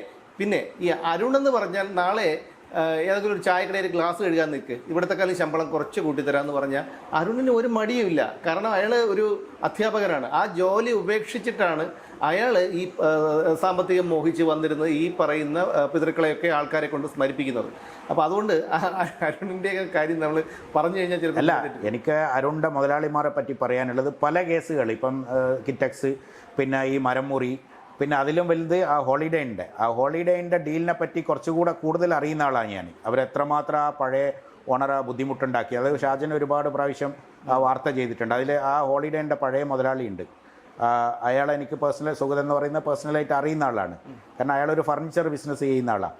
ആ ഫർണിച്ചർ സോഴ്സ് ചെയ്യുന്നത് എൻ്റെ കസിൻ്റെ ഫാക്ടറിയിൽ നിന്നാണ്, ഇന്തോനേഷ്യയിൽ നിന്ന്. അങ്ങനെ നമ്മൾ ബന്ധമുണ്ട്. അങ്ങനെ അടക്കം ട്രാപ്പ് ചെയ്തിട്ട് അങ്ങനെ കുറേ ആളെ ചതിച്ചിട്ടാണ് ഈ റിപ്പോർട്ടർ വന്നിരിക്കുന്നത്. അങ്ങനെയുള്ള പണത്തിൽ നിന്ന് ശമ്പളം വാങ്ങി ആ ഭക്ഷണം വെച്ച് തിന്നിട്ടാണ് പറയുന്നത് ഞാൻ 2 വർഷം മുമ്പ് തുടങ്ങി ആൾക്കാരെ പറ്റിക്കാനായിട്ട് തുടങ്ങിയ കമ്പനിയാണ്. ഈ മൊട്ടക്കൊക്കെ ആ ജേർണലിസ്റ്റ് എന്നുള്ളതിൻ്റെ ജെ എന്ന് പറയുന്ന അല്ലെങ്കിൽ ജാ എന്ന് പറയുന്ന ആ ഒരു അക്ഷരം ഉപയോഗിക്കാനുള്ള അർഹത ഉണ്ടാകും. ഫ്രോഡല്ല ഇവരെല്ലാം, പക്കാ ഫ്രോഡല്ലേ. നിങ്ങൾ സമൂഹത്തിന് ജേർണലിസ്റ്റ് എന്ന് പറഞ്ഞാൽ നിങ്ങൾ തമിഴ്നാട്ടിലെ ന്യൂസ് ചാനൽ ഞാൻ സ്ഥിരം കാണുന്നതാണ്. എന്ത് ഡീസൻ്റാണ് അവിടുത്തെ അന്തിച്ചർച്ചകളൊക്കെ, വളരെ നമുക്ക് ഇരുന്ന് പോകും. കാരണം എന്താ വെച്ചാൽ കുറേ അറിവുകൾ ഇങ്ങനെ നേടുകയാണ്. ഇപ്പോൾ ഗവൺമെൻറ്റിനുള്ള അഡ്വൈസേഴ്സ് കാര്യങ്ങൾ ഇങ്ങനെ വന്നിട്ട് നല്ല ഇവിടെ നടക്കുന്ന അന്തിച്ചർച്ച എന്താ, അങ്ങോട്ടും ഇങ്ങോട്ടും പുലഭ്യം വിളിച്ച് പറയുക കാര്യങ്ങൾ, എന്തിന് ഇവർക്ക് റീച്ച് കൂട്ടുക. ഇതിലൊക്കെ നിങ്ങൾ ഒരു കാലത്ത് നിങ്ങൾ എന്തായാലും സമാധാനം പറയേണ്ടത് തന്നെ വരും. അത് ചെയ്തേ പറ്റുള്ളൂ. കാരണം അല്ലെങ്കിൽ ഇത്രയും ആൾക്കാർ ഇതുണ്ട്. കാരണം ഇവർക്ക് റീച്ച് കൂട്ടാൻ വേണ്ടിയിട്ട് ഇവരെന്ത് വേണമെങ്കിൽ പറയാം. അയാൾ ഈ അടുത്തൊരു കേസൊക്കെ വന്നില്ലേ, ഏതോ ഒരു സ്കൂൾ കലോത്സവത്തിൽ എന്തോ ഒരു പെണ്ണിനെ അരുണ് പോസ്കോ അങ്ങനെ എന്തോ വന്ന്, അതാണ് അവസ്ഥ. അവരൊക്കെ വലിയ വലിയ ആൾക്കാരായത് അതിൽ പിന്നെ എനിക്കത് ഭയങ്കര, ഞാൻ ആ വീഡിയോ ഡൗൺലോഡ് ചെയ്ത് വെച്ചിട്ടുണ്ട്. ഇതൊക്കെ ഇപ്പോൾ ആവശ്യം വരും. അല്ല, അതെ, ഈ നാണവും മാനവും ഉള്ളവരുത്താണെങ്കിൽ നിങ്ങൾക്ക് അത് ഡൗൺലോഡ് ചെയ്ത് വെച്ച് കഴിഞ്ഞാൽ കാര്യമുണ്ട്. അതില്ലാത്തവരെടുത്ത് നമ്മൾ എന്ത് ചെയ്തിട്ടും കാര്യമില്ല. പാർട്ടി സെക്രട്ടറി MV ഗോവിന്ദന്റെ മകൻ ശ്യാമാണ് ഈ മനുഷ്യനിൽ നിന്ന് ഇത്രയധികം രൂപ തട്ടിച്ചെടുത്ത് അയാളുടെ പിണിയാളായ രാജേഷ് കൃഷ്ണയെ വെച്ച് ഈ മനുഷ്യനെ ഈ ഗതിയിലാക്കിയത്. അന്ന് നമുക്കറിയാം, പിണറായി സർക്കാരിൻ്റെ കാലത്ത് P. ശശി പൊളിറ്റിക്കൽ സെക്രട്ടറി ആയിരുന്ന കാലത്ത് നിരവധി പേരെയാണ് പോലീസുകാരെ കൊണ്ട് വേട്ടയാടിപ്പിച്ചത്. അതിൽ ഒരു ഇര മാത്രമാണ് ശ്രീ ഷർഷാദ്. എനിക്ക് മുന്നറിയിപ്പ് നൽകാനുള്ളത് ഈ ഗവൺമെൻറ്റുമായി ബന്ധപ്പെട്ടവരോടാണ്. രാജേഷ് കൃഷ്ണ ഇപ്പോൾ ഈ ഗവൺമെൻറ്റുമായി ബന്ധപ്പെട്ട മന്ത്രിമാരോടും മറ്റു മുതിർന്ന നേതാക്കളോടുമൊക്കെ അടുപ്പം സ്ഥാപിക്കാനും അതുവഴി ബന്ധമുണ്ടാക്കാനും ഒക്കെ ശ്രമിക്കുന്നതായി കൃത്യമായിട്ടുള്ള വിവരങ്ങൾ പലരിൽ നിന്നും അറിഞ്ഞിട്ടുണ്ട്. അതുകൊണ്ട് ജാഗ്രത പാലിക്കുക. കാരണം രാജേഷ് കൃഷ്ണയെ പറ്റി അന്വേഷിച്ചറിഞ്ഞതിന് ശേഷം മാത്രം അയാളുമായിട്ടൊരു ബന്ധം സ്ഥാപിക്കുക. ഇല്ലെങ്കിൽ അത് ഈ സർക്കാരിന് തന്നെ ഒരു കളങ്കമാകും എന്നുള്ള കാര്യം ഉറപ്പാണ്. കാരണം രാജേഷ് കൃഷ്ണ എയർപോർട്ടിൽ വെച്ച്, UK എയർപോർട്ടിൽ വെച്ച് മറുനാടിൻ്റെ ചീഫ് എഡിറ്ററായ ശ്രീ ഷാജൻ സ്കറിയെ ആക്രമിക്കുന്ന ദൃശ്യങ്ങൾ വരെ പുറത്തു അതാണ്. എന്ന് മാത്രമല്ല, മധുരയിൽ നടന്ന പാർട്ടി കോൺഗ്രസിൽ നിന്ന് പോലും അയാളെ പുറത്താക്കിയതാണ്. അവിടെ സ്ഥലത്ത് പോലും നിൽക്കരുത്, ഇവിടം വിട്ടു പൊയ്ക്കൊള്ളണം എന്ന താക്കീത് നൽകിയതാണ്. അതുകൊണ്ട് തന്നെ രാജേഷ് കൃഷ്ണയുടെ വ്യക്തിത്വം എന്താണെന്ന് നമുക്ക് ഊഹിക്കാവുന്നതേ ഉള്ളൂ. നിയമപരമായി മുന്നോട്ട് ഏതറ്റം വരെയും പോകാൻ തന്നെയാണ് ശ്രീ ഷർഷാദിൻ്റെ തീരുമാനം. ഷർഷാദിൻ്റെ എല്ലാവിധ നിയമ പോരാട്ടത്തിനും ഞങ്ങളുടെ പിന്തുണയും ഉണ്ടാകും. നന്ദി, നമസ്കാരം. നമസ്കാരം.